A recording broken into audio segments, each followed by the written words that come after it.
Buenas noches, bienvenidos al banquillo, gracias por estar con nosotros en esta entrega especial de hoy. Vamos a revisar la situación del país, los grandes retos que tiene Honduras en este 2023 desde la óptica independiente en temas relacionados con la generación de empleo, la elección de la Corte Suprema de Justicia, cómo enfrentar los problemas que actualmente se viven en el mundo y en Honduras por materia de salud y educación. Don Rodolfo Dumas, ¿qué tal está? Bienvenido. Muchas gracias. Buenas noches, ¿qué tal? Un placer estar aquí en Tegucigalpa acompañándolo. En realidad, en esta ocasión visito la ciudad porque estamos mañana lanzando un proyecto muy interesante que tiene que ver con la promoción de la ética, la transparencia, la lucha contra la corrupción y sobre todo con lo que tiene que ver con ética empresarial. Lo vamos a invitar oportunamente que nos acompañe, pero ciertamente 2023 pinta como un año complicadísimo para el mundo y sobre todo para Honduras. Estamos ante un escenario de una posible recesión mundial. Los tres principales ejes de desarrollo del mundo, China, Europa, Estados Unidos, todos proyectan una disminución sustancial de su actividad económica y lógicamente eso va a venir a afectar a nuestro país. Recuerde usted que Honduras depende en gran medida del mercado norteamericano y tendrá entonces que el país tomar medidas inteligentes y con mucha urgencia para aprovechar algunos movimientos que se están dando. En el caso particular de China hay que poner mucha atención a dos temas. Por un lado está el tema puramente de salud, es decir, un rebrote del COVID, pasaron de una política de cero COVID ahora que se contagie y que se muera todo el que se tenga que contagiar o morir. Eso significa, según algunos de algunas proyecciones verdaderamente hasta conservadoras, diría yo, que se podrían estar contagiando 30 millones de chinos todos los días de COVID, con un uso de una vacuna, la Sinovac, que tiene una efectividad muy limitada, de alrededor del 50%, eso presenta un escenario complicado para la productividad de ese país, que es una de las principales economías del mundo. Lógicamente, esa disminución en la fuerza productiva china va a incidir en los mercados globales, pero creo que esto va a ser una historia como en dos etapas. La primera va a ser el primer trimestre de este 2023, donde esos contagios se van a disparar, el gobierno chino probablemente tome medidas drásticas como siempre lo hace para tratar de controlarlo, y de ahí una segunda etapa en el segundo semestre del año donde la economía china se va a empezar a recuperar y eso también va a tener algunos efectos en la economía mundial. ¿Por qué? Bueno, el mercado chino es uno de los principales consumidores de combustibles, de gas, de minerales y de otra cantidad de commodities o elementos básicos que inciden también en el precio de esos productos y que finalmente vienen a tener efectos en nuestro país. Es decir, que algunos movimientos de mercado en el primer semestre del año por estos acontecimientos que vive el gigante asiático nos pueden crear falsas expectativas de pronto a nivel de nuestros mercados. Definitivamente, pero lo más importante, mi querido amigo, es esto. China durante el 2022 tuvo un comportamiento totalmente errático en el manejo de lo que es la pandemia, con medidas draconianas de encerrar a su gente. Eso generó una falta de productividad sustancial que ha obligado ahora a muchas empresas estadounidenses especialmente a considerar la posibilidad de trasladar sus operaciones a lugares que están más cerca del mercado norteamericano. Eso presenta para el caso de Honduras una oportunidad histórica, posiblemente una oportunidad única en los próximos 10 años, donde Honduras, si toma acciones inteligentes y con muchísima urgencia, puede aprovechar esos procesos de nearshoring o de reubicación para atraer inversiones al país producto de esa localización. Y aquí viene un elemento al abrir estas posibilidades de inversión, que por cierto decía el ministro Pedro Barquero, el año pasado incrementaron en un 65%, no sé si usted comparte esa cifra, pero más allá de eso, ya me responde, ¿tenemos el ambiente ideal a nivel de país para que estas inversiones de capital anglosajón en China vengan a estas latitudes? No, la respuesta corta es no. Y entonces eso es lo que ¿qué hacer? Tenemos que solucionarlo. Lógicamente, parte de ese proceso conlleva la simplificación de los trámites administrativos para que este tipo de inversiones lleguen al país, puedan iniciar operaciones rápidamente, de una manera diligente y que después, lógicamente, queden cumpliendo con todas las obligaciones legales que conllevan ese tipo de inversiones. Pero lo importante es que puedan arrancar de una manera rápida. Hace algunos meses, creo que fue el secretario presidencial, don Héctor Manuel Zelaya, visitó a unos inversionistas en Carolina del Norte y les ofreció un sistema que él identificó como Fast Track. Yo dije, bueno, esa es una excelente noticia, que vayan a crear un mecanismo de Fast Track para que este tipo de inversiones, sea maquila, sea manufactura de partes eléctricas, puedan instalarse en el país de una manera ágil y que puedan iniciar operaciones. Lógicamente, hay muchas industrias en las que Honduras no puede competir. Le voy a dar un ejemplo muy sencillo.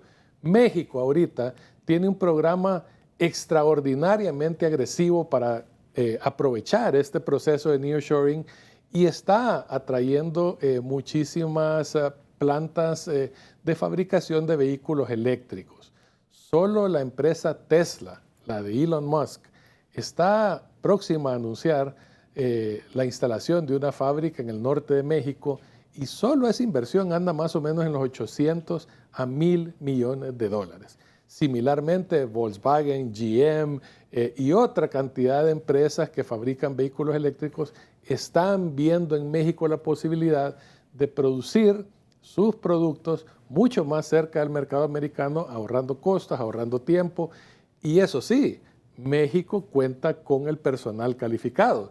Si Elon Musk viniera a Honduras y nos dice, les voy a poner una fábrica de Tesla, ¿de dónde sacamos los ingenieros? ¿De dónde sacamos los especialistas en esa materia para poder operar una planta de esa? Entonces, me parece que en el tema educativo el gobierno tiene que hacer un esfuerzo también extraordinario. Me preocupa un poquito, licenciado, el renglón de educación en el presupuesto actual. Me parece que es insuficiente, creo que hay muchísimo que hacer ahí. Tiene que haber también en algún momento un diálogo nacional alrededor de este tema educativo, porque seguimos educando a nuestra juventud para un mundo que ya no existe. Y con lo que se observa en el mercado nacional, ¿en qué sí podemos ser competitivos? ¿En qué áreas sí podemos ofrecer a los Estados Unidos la mano de obra calificada? ¿En qué tipo de actividades? Bueno, hay varias actividades, pero mire, antes de eso es importante también el tema energético y de infraestructura.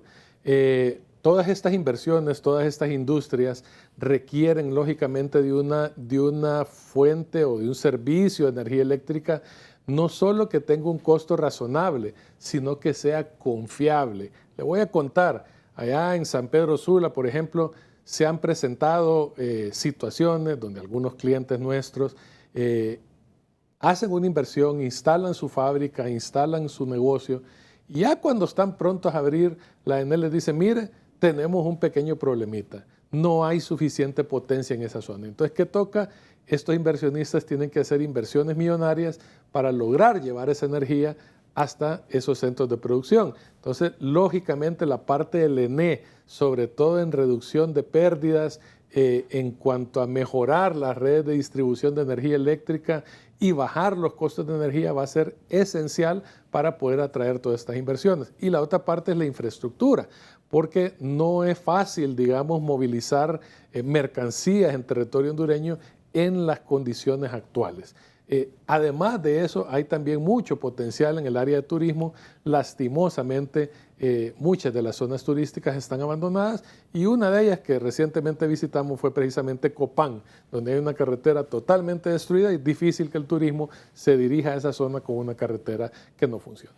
Ahora, estamos en las circunstancias que vive Honduras con posibilidades de tener acceso a estas inversiones. Le planteo esto, Rodolfo, porque lo que vimos del año anterior en el cierre es que el sector maquila se vio afectado, que es uno de los mercados a explotar en nuestro país y más bien en vez de venir se fueron?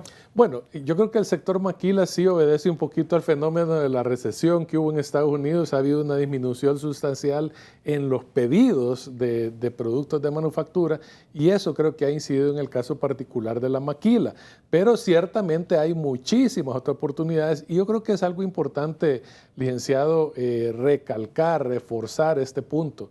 El gobierno de los Estados Unidos ha dado muestras inequívocas de un apoyo incondicional. Pocas veces en mi vida yo he visto tanta disposición del gobierno americano en todos los niveles de apoyar al gobierno de Honduras, de apoyar al pueblo hondureño en una cantidad de situaciones que estamos enfrentando, tanto infraestructurales como humanas. Esto lo están haciendo a través de algunas organizaciones del gobierno americano y de algunas de sus instituciones de ayuda como el AID.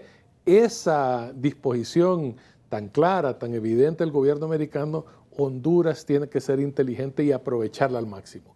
El Call to Action, que es el programa que ha venido anunciando la vicepresidenta Harris, es algo que ahí está, pero Honduras tiene que moverse. Esta cosa, el inversionista, como decía el otro día, no viene al país por su clima tropical, no viene al país porque tenemos una temperatura agradable, viene al país por el clima de negocios y ese clima de negocios es precisamente el que hay que mejorar con algunos de los temas que ya le mencioné, pero sobre todo con la agilización de los trámites administrativos, eliminando algunos y simplificando al máximo otros. Muy bien. Rodolfo Dumas con nosotros al banquillo analizando el panorama de Honduras en el 2023. Pausa. Cuando regresemos, ¿qué son esas medidas inteligentes a las que él se refiere deberá tomar la administración actual? ¿Cómo observa, en medio de las dificultades que vive el gigante asiático, este acercamiento que ha tenido Honduras a través de su canciller y su presidenta con el gobierno de la China Roja? Ya seguimos. Este tema de atraer inversiones no es un tema ideológico. Es decir, no podemos pretender creer que el acercamiento con diferentes países necesariamente tiene que estar amarrado al tema ideológico o político. Seguimos al banquillo, está con nosotros el abogado Rodolfo Dumas. ¿Qué son estas medidas inteligentes que me hacía referencia? Bueno, este tema de atraer inversiones no es un tema ideológico. Es decir, no podemos pretender creer que el acercamiento con diferentes países necesariamente tiene que estar amarrado al tema ideológico o político. Le voy a dar un ejemplo muy sencillo. Repito, México.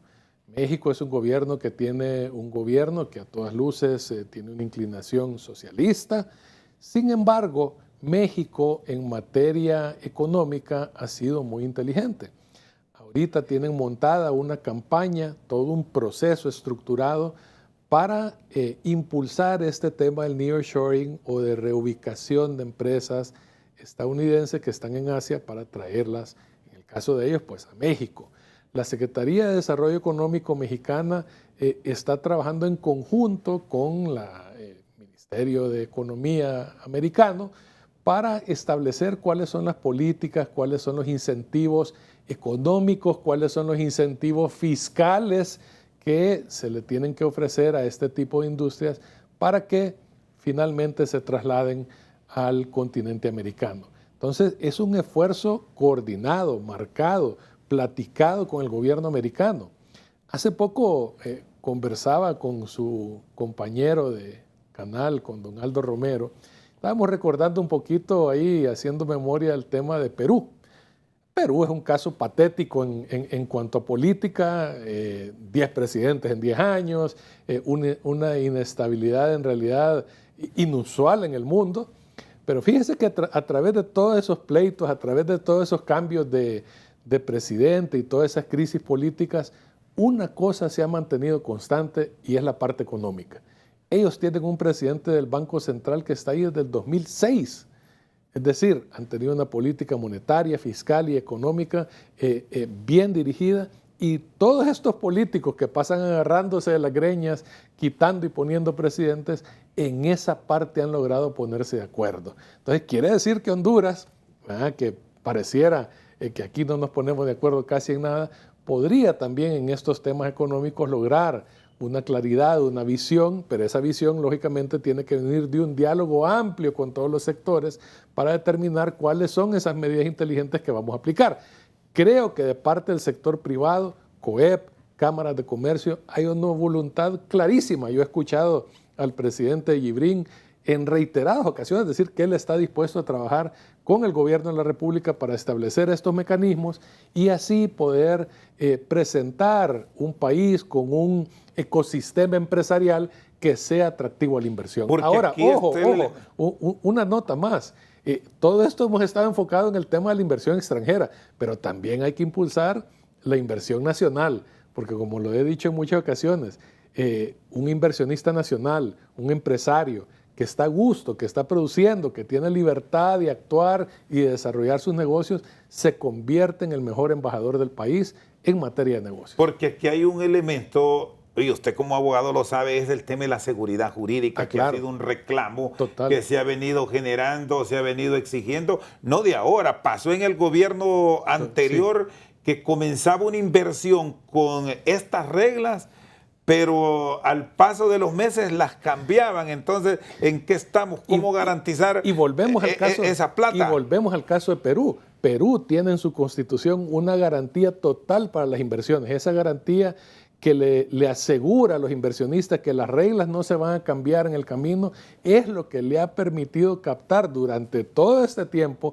las últimas 2 décadas, una cantidad enorme de inversión extranjera directa y que pues les ha permitido mantener índices de crecimiento y desarrollo muy superiores a los que puede manejar Honduras. Entonces, eso de nuevo es parte de un pacto nacional que tiene que haber para establecer esa visión y de alguna manera armarla y blindarla dentro de lo que es nuestra estructura jurídica, porque de lo contrario vamos a estar en situaciones como la que se presenta actualmente con las sedes o ciudades privadas, donde ya enfrentamos el riesgo de un potencial litigio internacional que va a ser caro y complicado. Bueno, y siguiendo ese planteamiento del tema de la seguridad jurídica, vemos el reclamo que tiene el inversionista local y extranjero, porque aquí hay capital mixto con el tema de las invasiones, que esto ha sido un enorme problema del año anterior, claro, que sigue este año sin una respuesta contundente. Bueno, yo creo que ese es un problema histórico de Honduras y hace poco escribí un artículo precisamente sobre el tema. Me parece que el IP, el Instituto de la Propiedad, en la gestión actual ha tenido avances muy importantes. Le voy a hablar lo que yo he visto en San Pedro Sula. Se ha eficientado muchísimo el servicio al público en el Instituto de la Propiedad, pero lo que yo planteaba hace algunos días era la posibilidad de que todo lo que es el manejo de la parte inmueble se pudieran lograr acuerdos con la empresa privada, particularmente con las cámaras de comercio, para ver si se podía manejar como centros asociados. En el caso de San Pedro Sula, igual Tegucigalpa, la parte mercantil, la parte societaria, se maneja en un centro asociado y ha mejorado la eficiencia de una manera extraordinaria. Usted no va a oír quejas, por ejemplo, de empresarios en la parte puramente mercantil, pero en la parte de bienes inmuebles, en la parte de propiedad inmueble, ahí sí hay muchas quejas. Y yo lo que planteaba era generar estos acuerdos para los centros asociados. Al generar esos acuerdos son las cámaras de comercio las que de alguna manera asumen el costo, la carga, la operatividad de estos institutos, de estos registros de la propiedad regionales, y eso libera una cantidad de recursos materiales y humanos para que el Instituto de la Propiedad se enfoque en solucionar ese tema que usted señala, que es el de la propiedad. Hace pocos días escuchaba a Víctor Wilson, el amigo presidente de la Cámara del Sur, diciendo que más o menos un 80% de las propiedades en Honduras no están tituladas. Eso es algo que es inaceptable para cualquier país y que también nos coloca en una situación donde perdemos de generar mucha riqueza precisamente porque esas propiedades no están tributando, no están siendo utilizadas como garantías reales para préstamos, ya sea agrícolas o de cualquier otra naturaleza. Entonces, es un proceso que ciertamente el Instituto de la Propiedad en particular tiene que trabajar con mayor énfasis. ¿Qué tanta responsabilidad en estos procesos que nos llevan a la simplificación que ya lo planteaba tienen los políticos? Porque sabemos que al entrar en una modernización que todo el mundo lo ha hecho, quizás aquí nosotros nos hemos quedado rezagados. Lo que están perdiendo los políticos es colocar un activista, debemos decir. Totalmente, eso. Sí, Y por eso tanta traba en todos estos procesos. ¿Por qué es tan difícil para los hondureños esto? No hay duda que parte de esa resistencia que hay de los políticos de simplificar, es la empleomanía, de digitalizar los procesos, de hacerlos más rápidos, es precisamente mantener esa empleomanía que usted señala, y es una empleomanía que además goza de una discrecionalidad absoluta. Es decir, aquí usted oye quejas constantes de los usuarios de diferentes servicios públicos que le dicen, estos son los 10 requisitos. Lleva los 10 requisitos y le salen con que le faltan 2 más. Y ahí lo lleva y le dicen que no, que en vez de papel, carta es tamaño legal. Y así constantemente hasta que los obligan eventualmente a buscar otro tipo de soluciones. Entonces, está claro que estos procesos, cuando son enredados, cuando son complicados, cuando quedan sujetos a la discrecionalidad de los funcionarios públicos, también abren oportunidades para la corrupción. Y eso es algo que el país tiene que empezar a combatir de manera decidida. Hace poquito el gobierno de la República publicó un documento que se llama ETNA, es Estrategia de Transparencia y Anticorrupción. Un documento que yo en realidad lo encuentro valiosísimo. Ojalá tenga el impulso, no solo del gobierno de la República, sino que a través del Poder Legislativo, para implementar todas esas medidas que están señaladas ahí y que tienen que ver inclusive con la promoción de la ética en el servicio público, que es algo que se ha perdido, se ha debilitado a través del tiempo, pero que tenemos que ir recuperando. Aquí no les gustan los comparativos, pero a nivel de la región, ¿cuál es el ejemplo ideal de simplificación que no dejan ir al inversionista, que no dejan ir al que tiene la voluntad y el deseo de emprender? Mire, fíjese que en la región centroamericana particularmente, asómbrese, Nicaragua tiene unos procesos muy ágiles en cuanto al inicio de operaciones de empresas. Costa Rica, también Guatemala ha aprobado una cantidad de leyes para simplificar y ahorrar trámites administrativos. Entonces, Honduras es la que se va quedando rezagada siempre.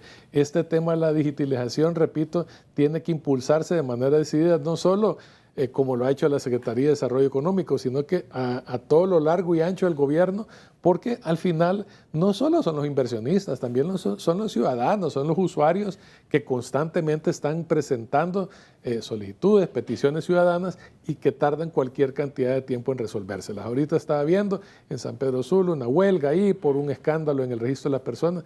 Ese es el tipo de cosas que no podemos permitir porque precisamente causan ese malestar ciudadano. Yo creo que si el gobierno logra comprender, logra entender y asimilar lo que implica el proceso de simplificación administrativa, va a dejar un legado importante para Honduras. Y siente que hay esa disponibilidad, que pueden tomar ejemplo. Aquí venimos a actividades locales que sí han logrado o han comprendido algunos alcaldes municipales donde hay procesos expeditos para pequeños desarrollos, debemos decir, pero aquí hay que pensar en función de lo macro. A nivel municipal sí siento que hay más deficiencias todavía. O es al contrario. Le doy el caso de San Pedro Sula. Por ejemplo, el trámite de permisos de construcción es engorroso, es tardado, es complicado y sobre todo en materia de construcción, cada día que pasa, cada día que transcurre, las cosas se vuelven más caras. Entonces va de alguna manera incidiendo en el costo de estos proyectos. Si son proyectos residenciales, al final el más afectado es el que quiere comprar su casa, el que quiere comprar su lote de terreno, porque todos estos costos durante todo ese tiempo que transcurrió en el proceso de aprobación de los permisos de construcción se elevaron de una manera sustancial y particularmente en un año como el 2022 que tuvimos un índice de inflación superior al 10%, entonces todos esos materiales se encarecieron y al final encarecen la posibilidad de adquirir una vivienda. Aunque sí hay unas alcaldías, debemos decir, pero quizás no con la incidencia que tienen, que sí tienen estos trámites favorables. ¿Sabe qué ocurre? Que, por ejemplo, en el caso de San Pedro Sula... Sí se siente por lo macro. En San Pedro y Tegucigalpa creo que fue la AID o el BID financió algunos proyectos para el tema de simplificación administrativa, pero al final, cuando se dan las transiciones, cuando hay cambio de gobierno, esos proyectos los desechan y ya cada quien viene y hace lo que le da, digamos, la real gana y entonces volvemos, digamos, a los vicios del pasado. Creo que en eso hay muchísimo que hacer. Yo sí creo bastante en lo que es la descentralización, creo que es un proceso que hay que impulsar, pero también que los alcaldes estén conscientes que buena parte de ese impulso a la inversión va a venir precisamente de las alcaldías.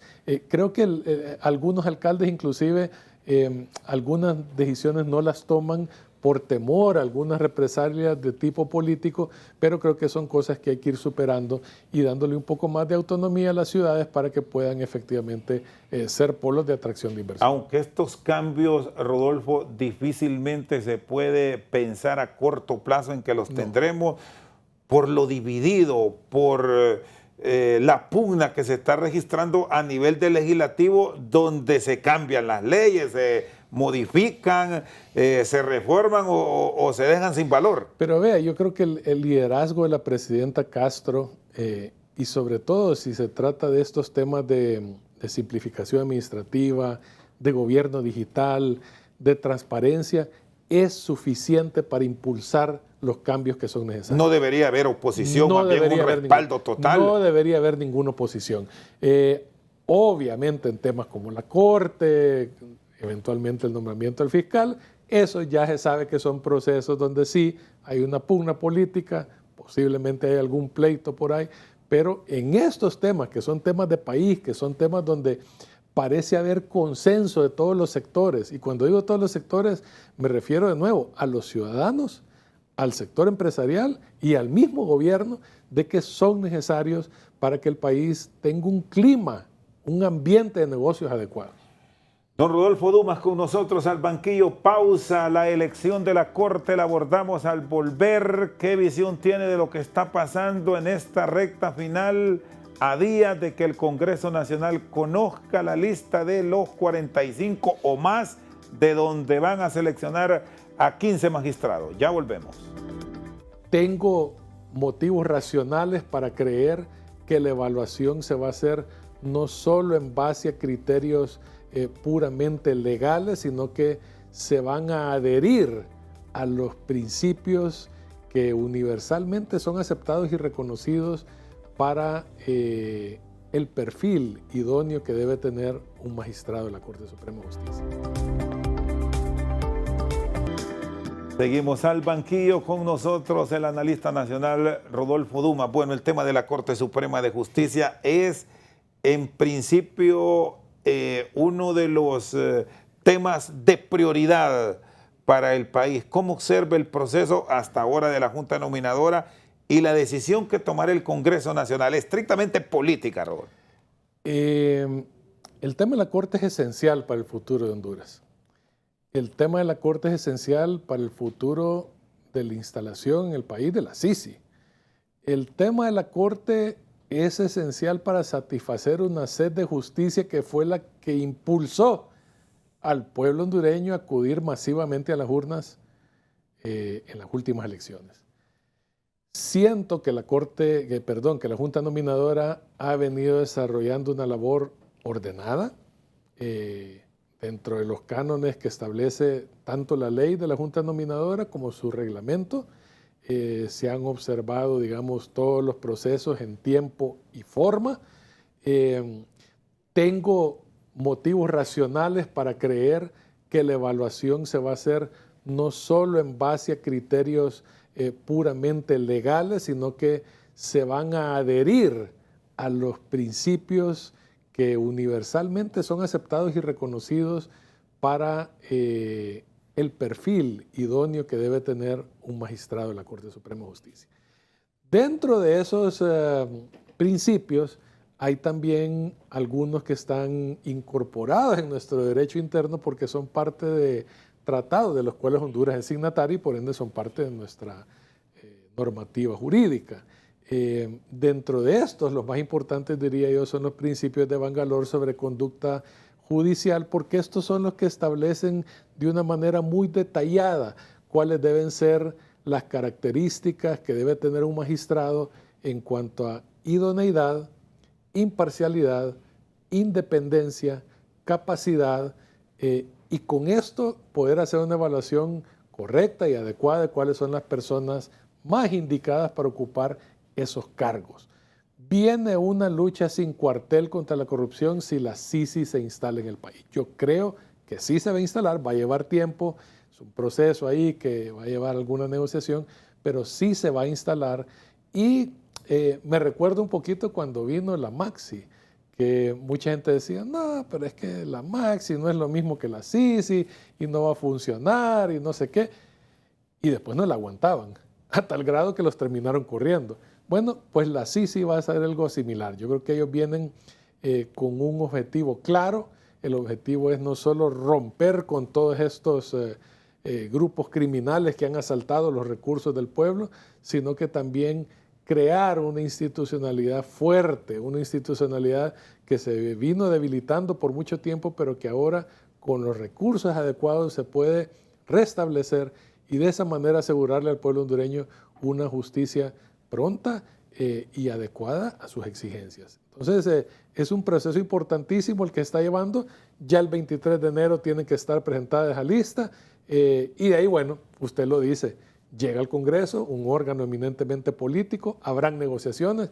Tenemos que confiar en la madurez de nuestros políticos, de que entiendan que así como todo el proceso que ha llevado la Junta Nominadora ha sido ordenado, ha sido correcto, ellos también tienen que dar el ejemplo y no echar al traste toda esa labor que con tanto sacrificio ha hecho la Junta Nominadora por presentar una lista de candidatos idóneos. Cuando escuchamos versiones de la Cámara Legislativa que tienen tachas para los que podrían llegar en esa lista de 45, ¿abona o ponen en entredicho este trabajo que usted lo valora efectivo de la Junta? El tema de las tachas y las denuncias está siendo manejado por la Junta Nominadora.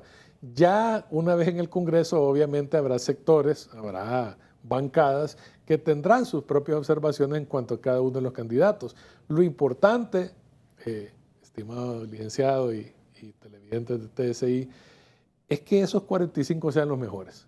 Ese ha sido todo el propósito de crear esta Junta Nominadora, de proveerla de una ley y de un reglamento que sea adecuado, contar con 45 personas capaces, idóneas, independientes. Ahora, ya en el Congreso habrán todo tipo de cuestionamientos, es parte de esa lucha que habrá por lograr cuotas de poder, eso es normal, en todo el mundo sucede. Lo importante es que no vayamos a caer en un proceso de crisis o de políticos inventando otro tipo de alternativas que no están previstas en la ley. Cuando usted habla de inventos y de otro tipo de hechos, ¿no? ¿Es a la intención de pretender romper la lista de 45? Claro. Y aquí, abogado Dumas, hay un elemento que es muy común en el hondureño, que usted lo ha vivido. Yo recuerdo también las participaciones de su padre bajo aquella colita famosa, por esta única vez, y por esta única vez que hemos tenido de todo. No, eso tiene que romperse, y le repito, ha sido un proceso ordenado, ha sido un proceso correcto, enmarcado de nuevo en lo que dice la ley de la Junta Nominadora y el reglamento de la Junta Nominadora. Entonces, que venga ahora el Congreso, que vengan ahora los políticos a manchar todo ese proceso que se ha llevado de manera ordenada, sería verdaderamente trágico para el país y presentaría inclusive una situación donde se transgrede la ley y entraríamos en una situación peligrosa para el país, que no estamos para darnos ese tipo de lujos ahorita. Yo creo que tenemos que confiar en la madurez de los políticos, van a haber negociaciones, eso es normal, pero al final necesitamos una Corte Suprema de Justicia fuerte, sólida, independiente. Esa independencia, ojo, significa también independencia de todo tipo de conflictos de interés, ya sean estos comerciales, personales o políticos, dentro de los principios de Bangalore. Por eso se los mencioné, porque dentro de los principios de Bangalore sobre conducta judicial se define claramente lo que significa eso de independencia. Y gran parte de esa independencia tiene que venir de los otros poderes del Estado. Es decir, el Poder Judicial tiene que tener una independencia funcional de los otros dos poderes. Por eso son complementarios. Es decir, para usted, abogado Numa, debe ser de los 45 la selección de los 15. Correcto, sí. Y usted también es partícipe de lo que manejan algunos estudiosos de la política, que este es un asunto de tres fuerzas políticas, hablando de Libertad y Refundación, del Partido Nacional y del Partido Liberal. ¿O qué grado de participación y fortaleza puede tener el PCH que formó parte de la alianza? Mire que yo en ese tema de la negociación, como dicen los jóvenes, soy un poco nerd en eso. Es un tema que me apasiona, lo he estudiado bastante, saqué una especialización en eso. Y negociar cualquier cosa es una ciencia, es decir, lleva un proceso que si usted lo sabe manejar, puede ser muy provechoso. En materia política, ya sabemos que es primera vez en Honduras donde va a haber una negociación multipartidaria. Es decir, porque hemos estado siempre en el bipartidismo, en azul y rojo. 8 y 7, 7 y 8, y así se repartían y era fácil la cosa. Pero ahora tenemos una situación multipartidista, entonces la cantidad de combinaciones que se pueden dar para llegar a ese consenso y lograr la mayoría calificada son bastante variadas, digamos. Ahora, puede darse también una cosa mucho más sencilla, que el Partido Libre y el Partido Nacional se pongan de acuerdo. Hay un bipartidismo negociando nuevamente. Sí. Y que líderes de Libre, hombres incluso de la directiva del Congreso, hayan dicho que les asiste el derecho y que como tal ellos son mayoría y que deben tener la mayoría en la Corte. ¿Cómo observa eso? Bueno, pero eso históricamente siempre ha sido así. Cada vez que llegaba el Partido Liberal al poder, inclusive hubo una etapa aquí donde un personaje político decía, a mí me toca la Corte. Entonces, eso no es nada nuevo en Honduras. Lo importante ahora es que se ha cambiado totalmente el proceso. Eso sí es inédito. La forma en que la Junta Directiva funcionó es distinta. Ahora, dicho eso, no quiere decir que estemos de acuerdo que este sea el mejor sistema para designar a los magistrados de la Corte Suprema. Pero eso ya es una cosa futura, habrá que analizarla. Podría ser parte de este gran diálogo nacional para llegar a acuerdos donde se establezca una nueva mecánica para elegir a los magistrados de la Corte Bueno, Suprema. sobre esto conversábamos recién con el doctor Juan Carlos Barrientos, un experto en Derecho Constitucional, y justamente compartí estos puntos de vista, que hay que pensar después de este proceso, respetar lo que se ha hecho, pero dialogar en cambiar el sistema de elección, en buscar otro tipo de elección, incluso puede ser directa, que ya hubo en el siglo pasado, o buscar un mecanismo nuevo para seleccionar en una elección de segundo grado a los magistrados. Absolutamente. Y creo que de parte del abogado Barrientos, como de parte mía, sería un poco atrevido, digamos, de venir a plantear aquí, yo propongo tal cosa ahorita. De nuevo, eso tiene que nacer de un diálogo amplio entre todos los sectores para determinar cuál es el mecanismo más adecuado. Hay una cantidad de instituciones internacionales que nos podrían asistir, orientar en esa materia para ver cuál es el mecanismo que más le conviene a Honduras. Pero ciertamente este no es el ideal, pero es el que tenemos, hay que respetarlo y hay que concluir ese proceso tal como se ha venido manejando de manera ordenada y sin los inventos que yo le digo que pueden llegar a última hora de pretender incluir o incorporar otras personas que no están en esa lista 45. Bueno, citando a algunos hombres y mujeres de la academia, la rectora universitaria en su momento, Julieta Castellanos, ha escrito también en los últimos días sobre los cuidados que hay que tener e hizo toda una reseña, toda una cronología de los acontecimientos desde el 2008 que concluyeron con la salida del expresidente Zelaya en junio del 2009. Para que esto no se repita, porque tuvo mucho que ver, por cierto, la elección de la Corte Suprema de Justicia, ¿cómo debe ser el actuar de la clase política ya con estos antecedentes? Bueno, primero que nada, las circunstancias que estaban en vigencia en aquel tiempo son totalmente distintas a las que están ahora. Creo que las cosas han cambiado mucho. Una buena parte de eso tiene que ver precisamente con este multipartidismo que va a tomar la decisión final de quiénes son los magistrados de la Corte. Creo que la visión de la rectora, a mi juicio por lo menos, es un poco oscura, es un poco pesimista. Yo quisiera ser un poco más optimista, de confiar de nuevo en esa madurez de los políticos, de llegar a consensos, de llegar a acuerdos y de entregarle al pueblo hondureño una Corte Suprema de Justicia que responda a esos anhelos que tiene toda la población de una justicia eficaz. No necesariamente una justicia pronta, sino que una justicia eficaz. Entonces, el análisis que ella hace ciertamente viene enfocado más que todo con el trabajo que hizo con la Comisión de la Verdad, pero creo que son situaciones muy distintas. Honduras no está para ese tipo de crisis política, no hay ambiente, digamos, para el tema de una constituyente ni nada de eso. Creo que sería trágico para el país caer en ese tipo de proceso y de nuevo confiar que esto de la Corte concluya satisfactoriamente. Sin pensar que si no se registra la elección el 25 de enero, que es la fecha en que se debe dar el relevo, va a crearse un vacío de poder. Bueno, ese es otro tema que se ha venido discutiendo. Hay mucha gente que cree que si no se elige la Corte ese día hay un golpe técnico y entonces hay que convocar a una constituyente. Eso no es así. Lo único que ocurre es que los magistrados actuales continúan en su cargo y el Poder Legislativo sigue el proceso de elección hasta que elijan una Corte. Obviamente eso tampoco le conviene al país porque manda un mensaje de inestabilidad, sobre todo en materia jurídica, para inversionistas tanto nacionales como extranjeros. Rodolfo Dumas con nosotros al banquillo. Vamos a una pausa, ya regresamos. Lo importante en este tema es no caer en el error de llegar a compromisos políticos que de alguna manera lastimen nuestras relaciones con nuestros socios comerciales tradicionales.